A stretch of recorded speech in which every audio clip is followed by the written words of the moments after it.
Hola. Bueno, antes que nada, muchas gracias a Presid por la invitación.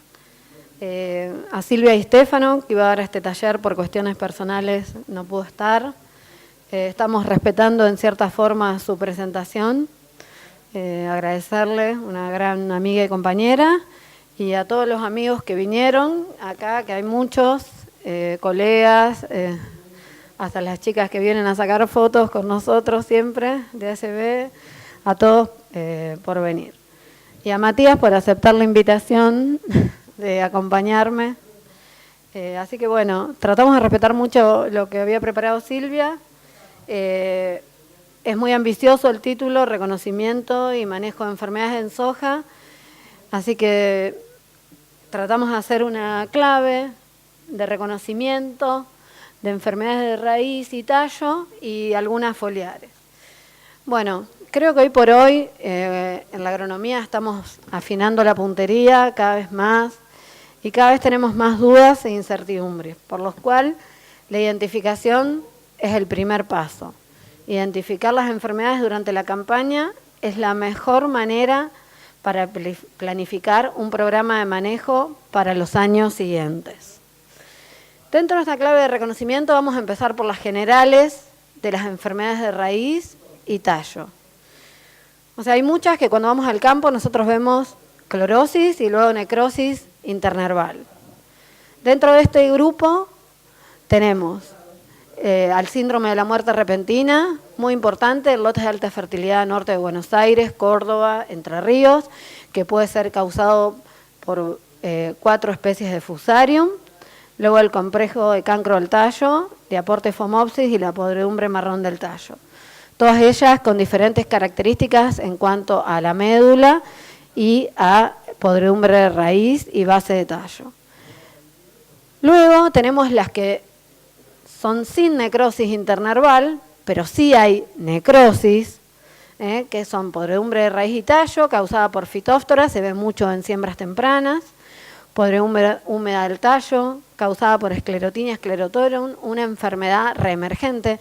Acá hay mucha gente joven, yo soy joven también, pasa que voy de muy chiquita al campo, pero la esclerotinia es una enfermedad que prácticamente no veíamos, y en esta voy a prestar vamos a hacer hincapié, porque es una enfermedad que se transmite por semilla, por esclerosios, esos esclerosios están en el campo por mucho tiempo en el suelo, es mejor que guardar una milanesa en el freezer, ¿no? Ese esclerosio va a estar bien ahí guardadito y cuando se dan las condiciones se forma el apotecio y infectan la planta. ¿Esto por qué se da? Porque estamos aumentando densidades, muchas veces sin conocer el origen, el pH de nuestra semilla, y también se da porque hay un acortamiento del espacio entre surcos, y hay un microclima mucho más favorable para la presencia, para que avance esta enfermedad. O sea, se dan todas las condiciones y lo hacemos nosotros. Mucho más importante en el sudeste, donde hay girasol. En esas zonas se comparte este patógeno. Y bueno, se transmite ya sea por esclerosios, que en la clasificación de la semilla sacamos la mayor parte, y también como micelio durmiente en la semilla. O sea que también el tratamiento de semillas, asesorarse, es muy importante. Y tener cuidado porque vamos a estar pasando esclerotinia a muchos lotes cuando nos guardamos semilla. O sea, la vamos a estar sembrando. En Brasil y acá en Argentina se está probando con algunos fungicidas foliares que podrían estar siendo muy eficaces también para el control de esta enfermedad. Bueno, también podredumbre carbonosa, que por lo general vemos presencia de microesclerosios en la raíz, como acá. Esto también se puede asociar a algunos síntomas de Phomopsis, no tanto tampoco a macrofomina. Y es muy importante en años secos y con altas temperaturas, bajo estrés hídrico. Todos estos patógenos son oportunistas. Cuando la planta está estresada, ingresan, como lo que es el caso de podredumbre carbonosa. Bueno, luego tenemos también con necrosis, lo que es tizón del tallo y de la vaina y decaimiento de la semilla. Está dada por el complejo de aporte y Phomopsis longicola, que es lo que vemos, esas líneas, A ver, ahí está, en el tallo, y que a su vez del tallo pasan también a vainas y de vainas a semilla. ¿Y qué pasa con Phomopsis? Es una de las enfermedades de fin de ciclo más importantes que afectan severamente el poder germinativo. Una semilla con Phomopsis quiere decir que no va a germinar. Si nosotros usamos tratamientos de semillas adecuados, y de ahí la importancia del tratamiento sanitario, vamos a estar teniendo muy buenas respuestas al uso del tratamiento de semillas. Y una enfermedad que se viene incrementando mucho también es antragnosis, causada por el complejo de Coletotrichum, que en vez de estar lineales, como en el complejo de aporte Phaseolorum y Phomopsis, estos son estructuras lineales, acá están como manchitas dispersas en el tallo, también se transmite por semilla y también de vaina va hacia la semilla. Y algo que estamos viendo son pecíolos con estrangulamiento, donde también corresponden a estructuras de antragnosis a nivel de pecíolo. O sea, es una enfermedad que viene en incremento, no solamente en Argentina, sino también en lo que es Brasil. Bueno, dentro de las enfermedades foliares tenemos el oidio, que no sería tan importante en nuestra zona, salvo más hacia final de ciclo, que es un micelio de color blanco, de aspecto pulverulento en el haz y en el envés. Luego todo lo que son virosis, ampollamiento, mosaico de formaciones, que es el virus del mosaico común, y también folíolos con mosaicos de color amarillento que corresponden al virus del mosaico, hay una tecla mala acá, de la alfalfa. Muchas veces se confunde con lo que es deriva o restos de hormonales en el tanque de la pulverizadora. Bueno, y ya yendo más a las de final de ciclo y a las más importantes, y a esta enfermedad que realmente tenemos una eficacia de control muy baja, con muchas mezclas de triazoles y estrovirulinas, que vemos en el haz de las hojas colores púrpuros y también en tallo y vaina y semilla. Esta es Cercospora kikuchi, pero esto forma parte de un complejo de cercósporas que en Estados Unidos se ha encontrado que también el causal de tizón foliar y mancha púrpura de la semilla está asociada a Cercospora Sigesbeckiae y a Cercospora flagellaris. Por lo cual se está estudiando mucho esto, tanto Francisco Sautúa como Marcelo Carmona están llevando a cabo un estudio muy importante y se están mandando semillas, estamos mandando desde INTA Marcos Juárez, Pergamino, todos mandando semillas a Estados Unidos para hacer por técnicas moleculares y determinar bien ante qué presencia de cercóspora estamos.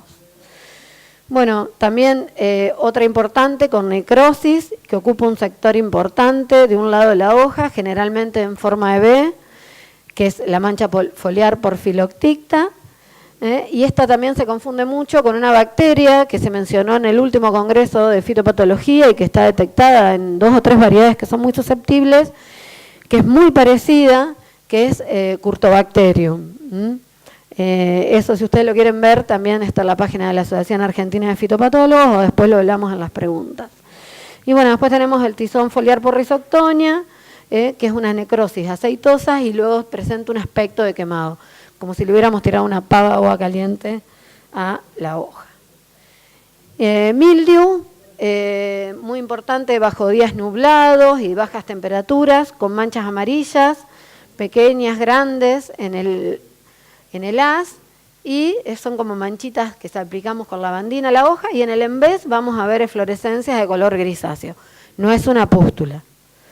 Y bueno, luego las 2 bacteriosis, que ya todos las conocemos, tizón bacteriano, pústula bacteriana, que lo que vemos son manchas pequeñas, necróticas, oscuras, con halo amarillento. Esta que vemos acá presenta rasgado y demás, porque son las bacterias entran todas por heridas, cuando en la parte superior del canopeo se producen vientos fuertes con tormentas, esas hojas se chocan, rompen y todas las bacterias ingresan por heridas.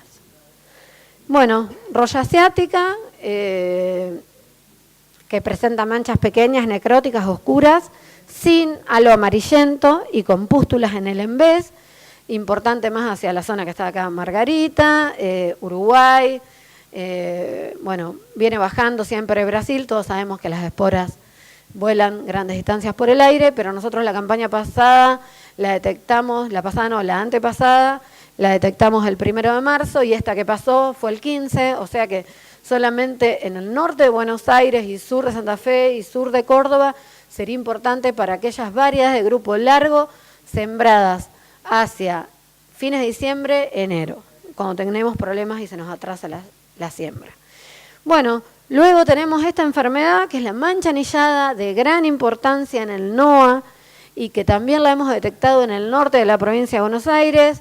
También, Marga, ya que estás acá te menciono, para tu zona, y que creemos que es muy importante, porque todas estas enfermedades de final de ciclo se transmiten por semilla y todas pasan de acá para allá y no todos hacemos análisis sanitario.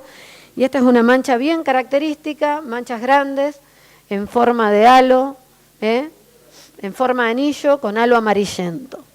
Y la mancha ojo de rana, que no nos tenemos que olvidar, porque todas las variedades nuevas, la mayoría, las que vienen con algunos eventitos apilados, son muy susceptibles y hay una alta carga fúngica en semilla para lo que es norte de Buenos Aires y sur de Santa Fe y Córdoba. Y algo para destacar es que estas manchas rojizas con forma circular nunca están rodeadas de un halo amarillento. Son más claras en el centro, pero nunca están rodeadas de un halo amarillento. Eso lo diferencia mucho de algunas manchitas generadas por saprófitos o por derivas de paraquat, cuando hacemos doble golpe, sobre todo para el control de rama negra, cuando las hojitas están en estadios vegetativos.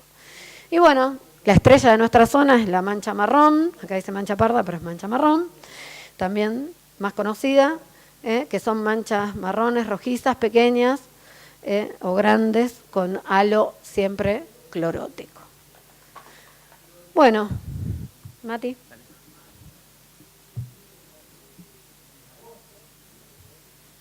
Buenos días. Bueno, para continuar con la presentación, ahora vamos a compartir un poco algunos conocimientos o algunos conceptos sobre manejo. Y en este cuadro que pueden ver, lo que nosotros acá estamos cruzando son las principales enfermedades que nombró Lucrecia y con las prácticas de manejo y cómo cada una de ellas, ¿se escucha bien? Y cómo cada una de ellas influye o no en su patrón de desarrollo. Fíjense que para, por ejemplo, la fecha de siembra, que si nosotros pensamos en podredumbre por Phytophthora, lo que observamos es que esas siembras tempranas, en donde la temperatura del suelo es menor, hay mayor humedad, bueno, ese mayor tiempo de exposición entre la semilla del suelo hasta que se produzca la emergencia, por supuesto que expone a este tipo de enfermedades. En caso, bueno, para las foliares prácticamente eso es nulo, y en cambio, por ejemplo, para podredumbre húmeda del tallo, esclerotinia, eso puede tener alguna incidencia a favor si adelantamos la fecha de siembra. En el caso de las densidades de las plantas, bueno, debido también al avance genético y a cómo algunos genes de mejora para incrementar el rendimiento arrastran a otros genes, en el caso del tegumento del tallo, eso puede hacerlos más predisponentes a ser susceptibles a esclerotinia, en el caso cuando aumentamos las altas densidades. Para el resto de las enfermedades, cancro, fusarium o Phytophthora, no habría información o hay que seguir estudiándolo, pero aparentemente la alta densidad no estaría afectando su desarrollo. Para las foliares y para la más importante de nuestra zona, para mancha marrón, al estrechar surcos y al incrementar la densidad, los conidios, digamos, a través de la lluvia, bueno, eso limitaría, digamos, el ascenso de la enfermedad hacia estratos superiores, y en ese caso la alta densidad disminuiría de alguna medida su patrón de desarrollo. En el caso de las rotaciones, fíjense que en general para este complejo de enfermedades que presentamos no estarían afectando o no conocemos de qué manera afectan su desarrollo, sobre todo pensando, ¿no?, en que todos hongos necrotróficos y tienen estructuras de resistencia que son, como dijo Lucre, tienen gran capacidad de sobrevivir. Así que, bueno, de todas maneras, como práctica agronómica, sería poco responsable de nuestra parte decir que no debemos rotar, ¿no es cierto? Esto es únicamente pensando en las enfermedades y en un análisis un poco acotado. Con respecto al tratamiento de semilla, tanto por fungicidas, Fíjense que también es importante en algunos casos, en algunos para las enfermedades de fin de ciclo, para las foliares, sobre todo en la diseminación de las enfermedades. Y en el caso de síndrome de muerte repentina por Fusarium, hay algunos activos que están en fase de desarrollo.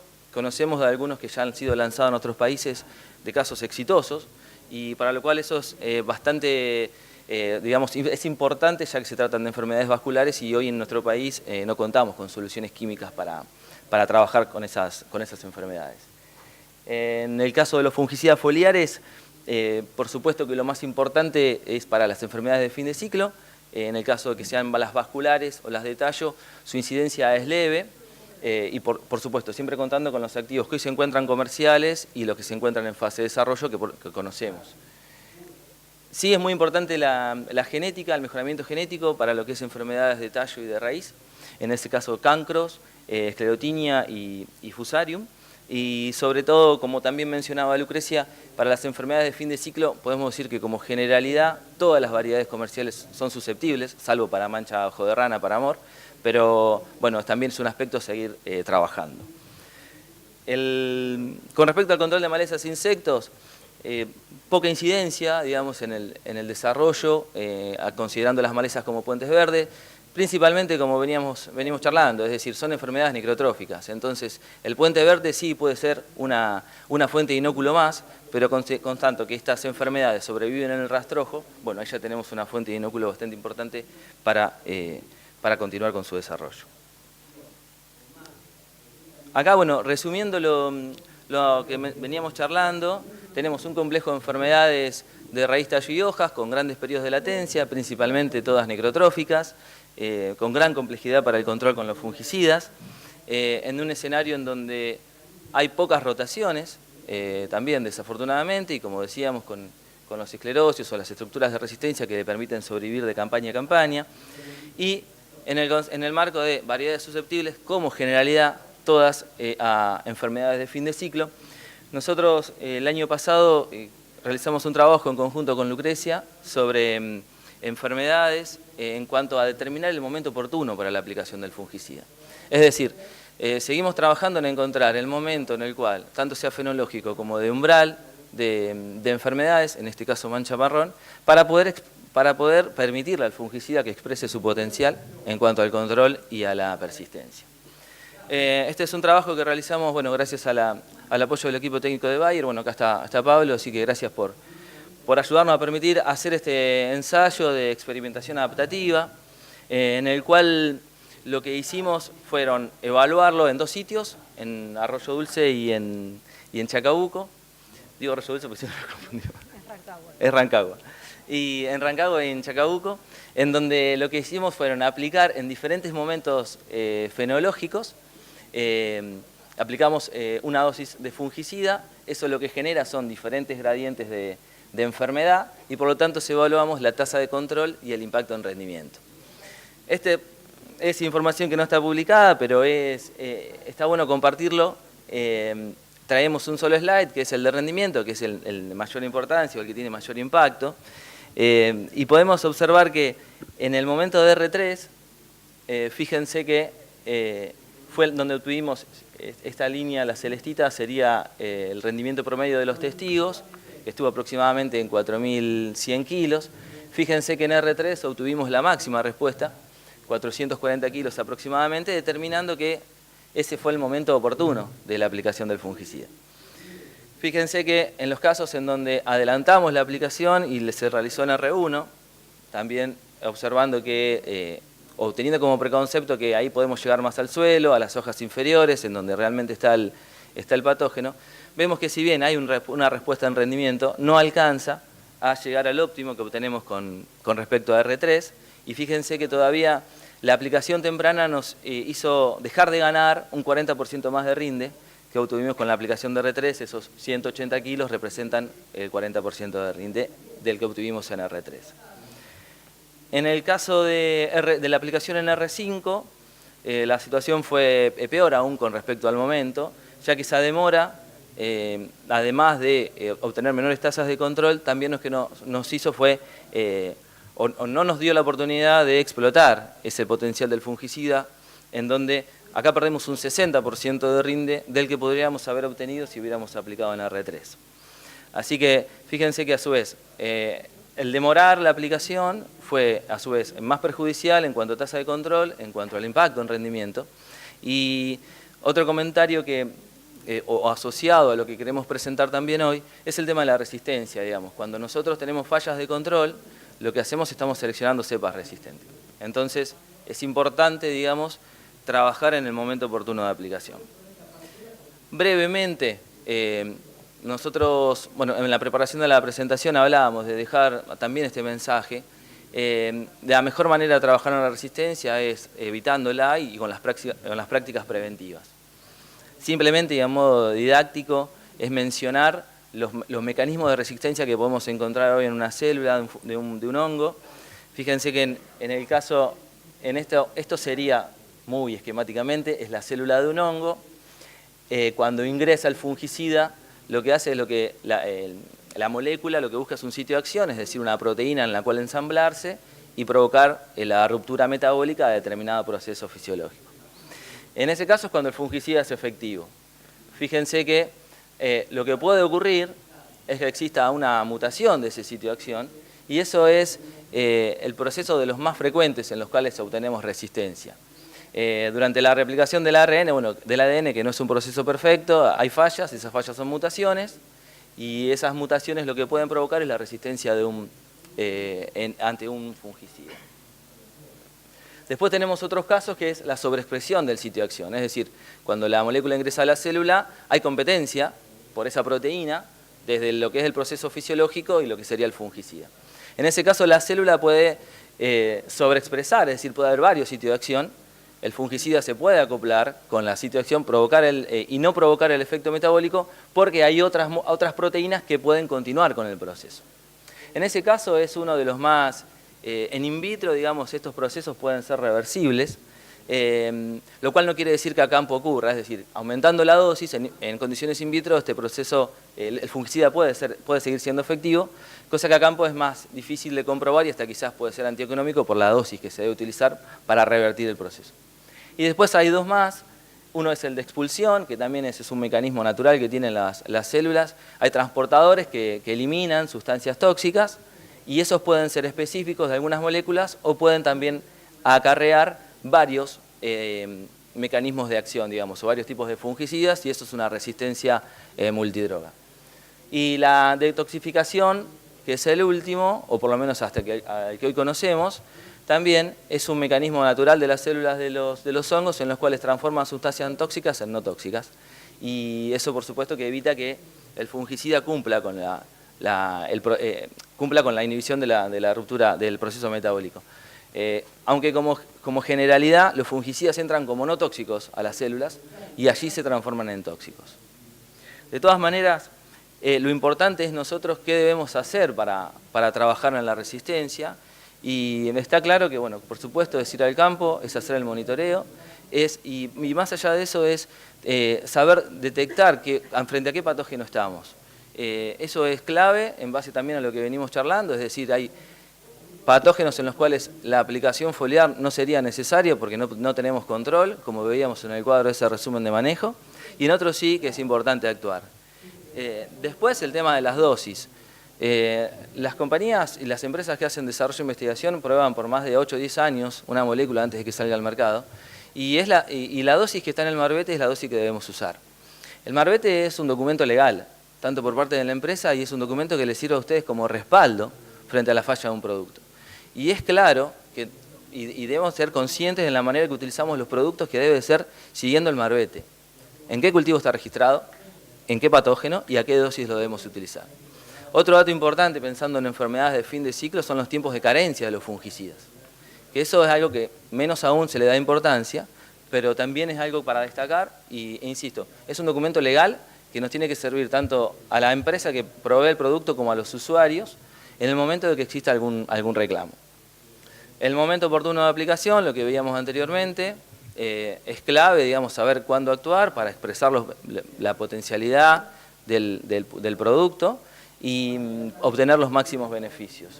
Y la calidad de aplicación, acá esto lo voy a unir brevemente con este slide en donde es importante planificar de una manera correcta la aplicación. Planificar la aplicación me refiero no únicamente a saber qué dosis, qué vamos a utilizar, sino también saber, si nos preguntamos qué tipo de patógeno, dónde está el patógeno, a dónde tenemos que llegar, en qué fase se encuentra el patógeno.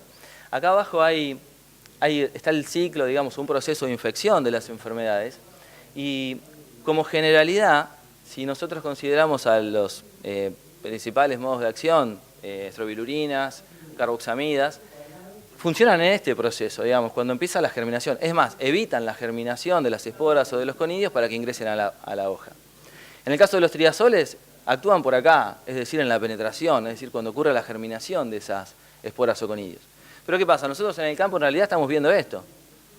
Recién vemos acá. Entonces, la mayor parte del ciclo de la enfermedad ya ocurrió. Es decir, nosotros, por supuesto que esto es de manera simultánea y se van dando esto en diferentes estados, porque nosotros recuerden que manejamos poblaciones, ¿no es cierto? No es un caso único que ocurre todo sincronizado. Pero bueno, es importante en eso en cuanto a los umbrales y saber cuál es el momento correcto para realizar la intervención. También hay coadyuvantes que por supuesto utilizamos, que conocemos.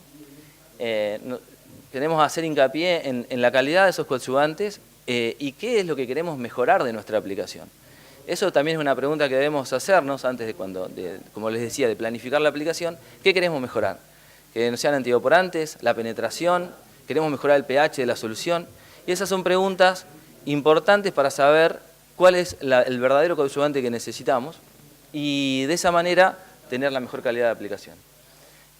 Sí, brevemente, acá hay un ensayo con evaporante y sin antievaporante y se ve poco, pero con el antievaporante, fíjense que mejoramos hasta 5 veces la cantidad de impactos en el estrato inferior, que es a donde queremos llegar en el cultivo de soja, mejorando la cantidad de impactos y la distribución. Y sobre eso también hay bastantes trabajos que hablan sobre cómo la distribución de los impactos, esa uniformidad en la distribución, cómo mejora la eficacia. Es otro concepto que muy importante, ya que el control de las manchas siempre es mucho más complejo que el de los patógenos, los biotróficos, y eso ronda un 40-50%. Así que en realidad, si llegamos con más gotas, llegamos con más dosis. O la dosis, digamos, efectiva se asemeja a la teórica. Para resumir, lo que charlamos, fundamental el diagnóstico, conocer el patógeno, el perfil sanitario de las variedades, independientemente de lo que dijimos, como generalidad para las de fin de ciclo, pero es la primera herramienta que nosotros hacemos de manejo de enfermedades, es cuando elegimos nuestra variedad. Si elegimos una variedad susceptible a mancha ojo de rana, bueno, ya tenemos que prestar atención principalmente a esa enfermedad. Las condiciones ambientales, los umbrales de acción, es decir, cuál es el momento correcto para intervenir, los tipos de fungicidas, hay mezclas que son más curativas, hay mezclas que son preventivas. Bueno, hoy tenemos triples mezclas, las cuales son muy completas. El tema de los marbetes, recuerden, es un documento legal, hay que respetarlo. Y la calidad de aplicación, bueno, lo que vimos anteriormente. Por supuesto que también el destino de la semilla, lo que hablaba de los tiempos de carencia, si es semilla que es destinada a consumo, bueno, tener esa precaución con las aplicaciones de fin de ciclo. Muchas gracias.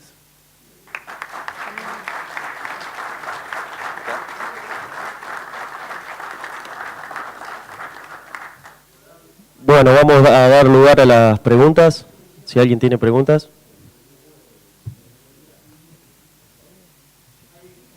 Buenos días. Yo vi que en Rhizotonia, porque está en la raíz, no se usa control de fungicida foliar en el cuadro que pusiste. Hay un producto que se usa para controlar Rhizotonia en otros cultivos, que se llama Liet fosfetilaluminio, que tiene movimiento por floema sistémico. ¿Hay alguna prueba hecha en soja con fosfetilaluminio? Hola. No, realmente no. Nosotros no tenemos experiencia de control con ese producto. No. Sí hay algo con fosfitos que también tienen translocación vía floema. Y digamos lo que hacen los fosfitos es todo estimular el sistema de defensa de la planta y se posicionan mucho sobre control de vasculares. Pero no, específicamente en ese producto no tengo conocimiento, sé que hay mucha bibliografía, pero con ese producto no. Sí, Sí, nosotros en algún momento lo probamos, pero que no era otro objetivo, era el tema de otras enfermedades, pero no fue satisfactorio, digamos, lo que vimos con Aliet. Y bueno, sí, como decía Lucre, en realidad todo lo que mejore la sanidad, la de la planta, el tema de lo vascular, también hay algunos comentarios de altas dosis de estrobilurinas, y lo cual, la verdad, nosotros por lo menos no tenemos información al respecto de que eso mejore el control sobre el Zoctonia. ¿Qué tal? Te preguntaba sobre esclerotinia y qué les parece el tema de usar alguna labranza en lotes que tenemos un problema para favorecer la germinación de los escleroncios. ¿Cómo? A ver, no te escuché. En un lote que está muy complicado de esclerotinia, ¿cómo ven la labranza como forma de favorecer? Sí, más que labranzas, por ahí con rotaciones y con variedades menos ramificadoras y ajustando bien la densidad de siembra y el espaciamiento. Pero por ahí... Perdón, ¿y qué duración de rotación? Porque 2, 3 años... Y quizás, esos esclerosios se mantienen por mucho tiempo, pero recordemos que la enfermedad, para que se produzca una enfermedad tiene que haber un triángulo, ¿no? Entonces, si vos disminuís el ambiente también, o sea, vos tenés el inóculo, el ambiente y el hospedante. Si vos favorecés el ambiente que sea menos conducente, ya estarías con una pata menos, y si el hospedante usás una variedad menos ramificadora y haces alguna práctica cultural, no yendo al caso de labranza, sino de espaciamiento y densidad, quizás por ahí se pueda encontrar mejor la vuelta. Y con algún tratamiento de semilla que funcione bien para esclerotinia.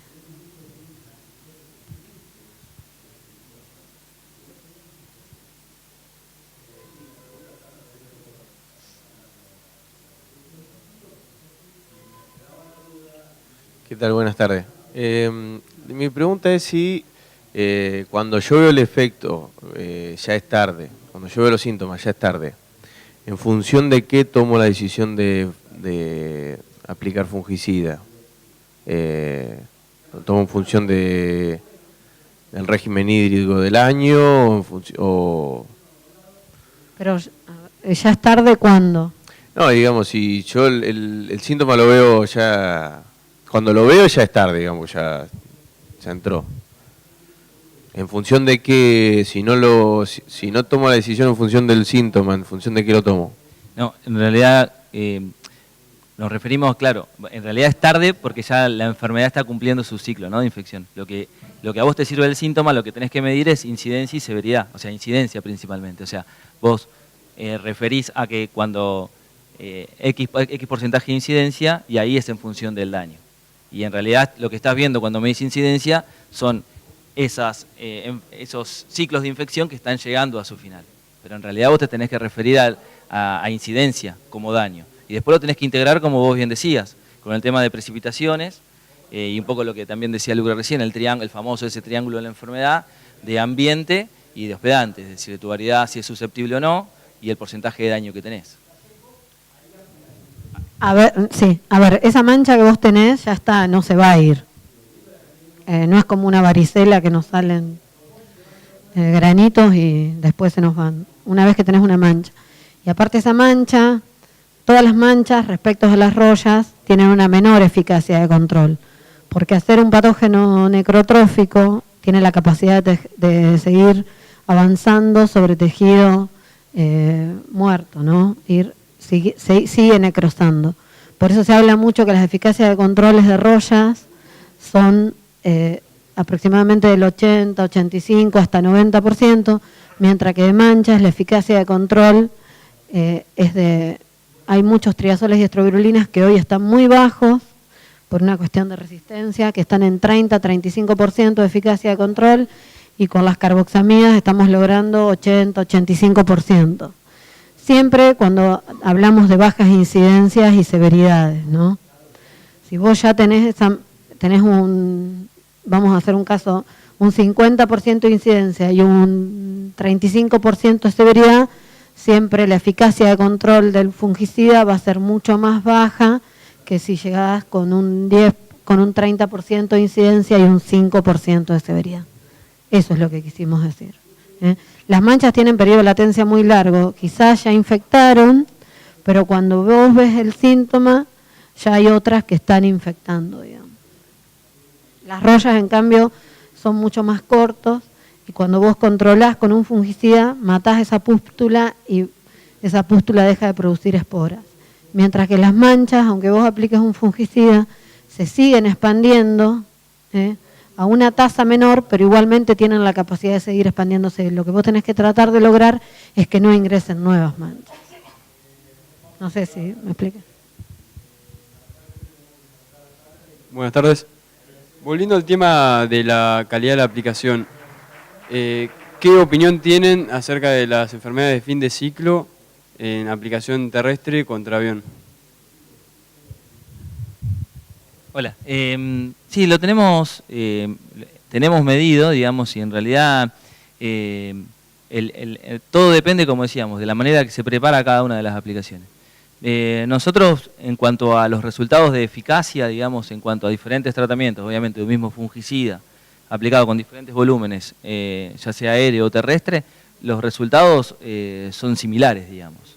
No vemos menor eficacia por una aplicación aérea o viceversa, por el terrestre. Digamos, es lo que charlábamos, preparar los equipos de la manera correcta, la calibración y ver a dónde queremos llegar. Pero después en cantidad, el número de impactos y el efecto, digamos, de los fungicidas, puedes lograr muy buena calidad de aplicación con cualquiera de las dos técnicas. Muchas gracias.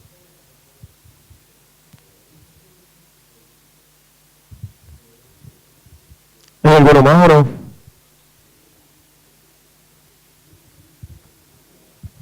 Si yo encuentro alguna de esas enfermedades bacteriales, ¿ves? Pseudomonas, Santomonas, ¿es solamente anecdótico, lo vi en lote o me influye en el rendimiento? ¿Puedo llegar a controlarlo con algo? Sí, por ahora es anecdótico, digamos.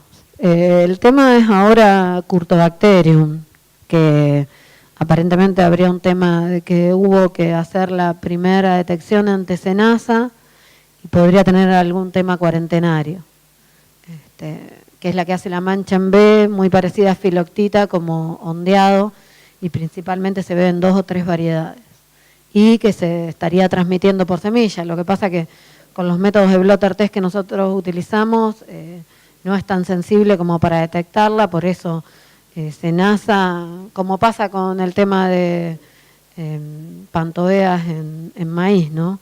Con Stewarty, ¿no? Se manda todo porque lo que va a exportación se manda y se chequea en SENASA. Hasta ahora sería anecdótico, salvo esta que es Curtobacterium, que evidentemente se está transmitiendo eficientemente por semilla. No tener la posibilidad de medir esa pérdida de rendimiento, sí, por eso hoy es anecdótico, pero en realidad los kilos que se llevan no lo sabemos. Sí, lo mismo pasa con maíz, en bacteriosis, que hay mucho rayado bacteriano, hay Stewarty, hay mucho en algunos híbridos, y aunque nosotros marcamos plantas, después se terminan infectando y no tenemos ese ISO híbrido sin bacteriosis, entonces es muy difícil de medir la pérdida de rendimiento. Bueno, queda lugar para la última, si alguien no se quede con la duda. Bueno, yo tengo una más. Matías, cuando mostraste que el momento óptimo era en R3, ¿ese ensayo es para una sola aplicación o también probaron hacer 2 aplicaciones? Lo que hicimos fue, claro, lo que se hace en ese modelo, lo que se generan son diferentes gradientes de severidad, en donde en realidad se aplican en diferentes momentos fenológicos. Nosotros tomamos R1, R3, R5, pero se aplican diferentes dosis en esos momentos. Entonces eso después te permite correlacionar cuál es la pérdida de rendimiento en base al nivel de severidad. No tienen dobles aplicaciones, lo que sí son en momentos fenológicos determinados, como esos que están ahí, se hacen diferentes aplicaciones de diferentes dosis. Y después tenés un tratamiento, un testigo absoluto y uno de control full, digamos, en donde ahí medís realmente para ese ambiente, digamos, cuántos kilos y cuál fue la máxima tasa de severidad de las enfermedades presentes. Pero no tiene dobles aplicaciones, es solo una.